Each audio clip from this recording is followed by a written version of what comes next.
Keep it on the level. Keep it on the level. Keep it on the level. I'm climbing up the... Hey everyone, I'm Simon Harris and welcome to the second episode of the vlog. Today we're going to be talking about brand safety in YouTube because it's been in the press again this week. Before we get into that though, I want to say a massive thank you to everyone who's taken time out of their day to watch the vlog. There's been so much positive sentiment around it. I've been genuinely touched. It was difficult for me to put it online, so it means a lot. So from the bottom of my heart, thank you. Keep it on the level. Keep it on the level. I'm climbing up the... Before we get into YouTube, I want to talk about why brand safety is so important in general. Advertisers invest millions of pounds in building their brands, and their ads appearing in the wrong places risks reputational damage for them, and it can erode the brand value that they've taken time, effort and money to build.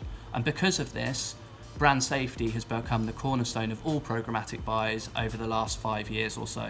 So the question is, can YouTube ever be 100% brand safe? The truth is, I don't think that it can be, because ultimately it's a UGC platform. But before we get into that, let's have a look at the issues that they've seen over the last 12 months and the plans that they're putting in place that they announced this Tuesday to combat these brand safety challenges. Keep it on the level. Keep it on the level. I'm climbing up the... Okay, so in Q1 2017, it became very clear that YouTube had a significant problem with brand safety. And that was because amongst the fantastic content that was being uploaded to YouTube each and every second by their creators was also content that YouTube and Google would never actually want on the platform. But worse than that, because of some of the limitations that existed within their algorithmic filtering products, some of this content was being inadvertently monetized, which was a huge problem for them, and advertisers were rightfully worried. So what happened post the Times exposés? Well, Google introduced some new filtering products, and a few advertisers pulled money from the platform and reinvested it into other social platforms, be that Facebook, Snapchat, Instagram, Twitter. But then things died down somewhat, and Google went on to post record profits. The brand safety concerns were reignited right at the start of this year when popular YouTube vlogger Logan Paul uploaded a video which featured someone who had tragically committed suicide. Now this was a really big deal for YouTube as a platform because historically brand safety breaches had happened amongst the long tail of their inventory, but this time round the brand safety breach concerned one of their most popular vloggers who actually featured in the YouTube Preferred program. Now it's really important to note at this point that the video itself, that offending video, was never monetized, but regardless, it spurred Google to renew their focus on brand safety on the platform itself, and that's why this week they announced this new and improved three-pronged approach to brand safety that they'll be rolling out across Q1 in 2018. Keep it on the level. Keep it on the level. I'm climbing up the... So what about the three-pronged approach that Google are rolling out across YouTube?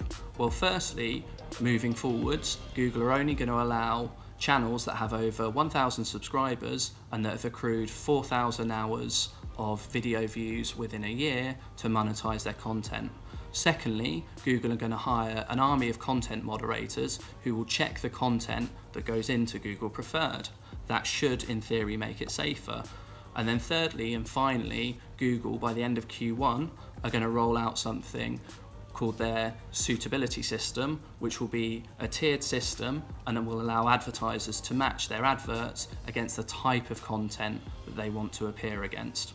Now, in theory, the three-pronged approach that Google are rolling out across YouTube should make the platform safer for buyers and safer for advertisers, which is obviously an incredibly positive thing. However, I remain just a little bit skeptical about the three-tier suitability approach, simply because we know that advertisers have been let down by algorithmic tools in the past when it comes to brand safety.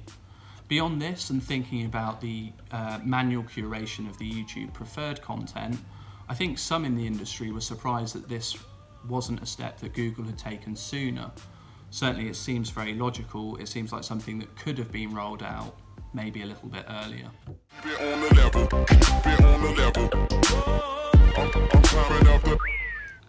So, are these changes perfect? No, I don't think you could say that they are. But I think the key thing is here, it's a sign that YouTube are trying to improve things for advertisers and agencies alike. And that's really what programmatic buying's about, continual improvement. So I think, you know, as an industry, we should view these changes positively.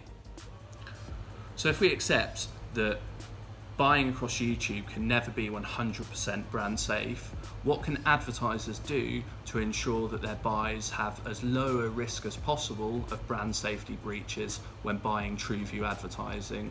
Well, firstly, and this seems really obvious, is make sure that you're using the free-to-own tools that are available in DoubleClick Bid Manager and AdWords. I think it's safe to say that everyone here knows that algorithmic tools aren't perfect, but they're certainly better than nothing and taking that kind of run-of-network approach. If you're an advertiser and you're not a buyer, please go and check with your agency and make sure that they have the correct filtering in place. If you're not sure of what the correct filtering is, DM me on LinkedIn. I'm always happy to help. So what are the options for an advertiser who doesn't want to rely on YouTube's native tools alone? Well, there's plenty of options out there. Integral Ad Science obviously is one, and OpenSlate as well are known to offer a fantastic and dynamic service to clients who are looking for additional security. That's why GroupM partnered with them in 2017. I think it's safe to say that, you know, these tools aren't without problems. Obviously, all algorithms are fallible, especially if the data going in is not perfect. So that's something to bear in mind. And also, just speaking to people informally around the industry, some are concerned about the additional fees that these third-party solutions incur. So some advertisers who are concerned around the fees that are being charged by third parties have decided to take things a step further and create a whitelist of YouTube channels which their advertising will run against. Chase Bank in the US is probably the first example of a company going public and saying that that's the approach that they've taken, and I think it's really smart. Ultimately, it's a very similar approach to a whitelist that you would use in open marketplace display or video buys, and you're positively targeting the channels you want to appear against. Now, obviously it's not perfect. A content creator could upload something that's inappropriate to one of their channels, but certainly it's a lot safer than taking a run-of-network approach, even with all of the filters in place. And actually, whilst we're on the subject of those filters, I think a whitelist is highly complementary, and I think, you know, within the space of 18 months, it's not even going to be a conversation. Whitelists are just going to be the way that everyone buys across YouTube, whether that's in AdWords or DoubleClick Bid Manager. Okay guys, that's it for this episode of the vlog. Please, if you like the video, don't forget to like and share it, subscribe if you love it, and keep an eye out for future episodes, and I'll see you in the next one. I can do this all day, I can do this all night.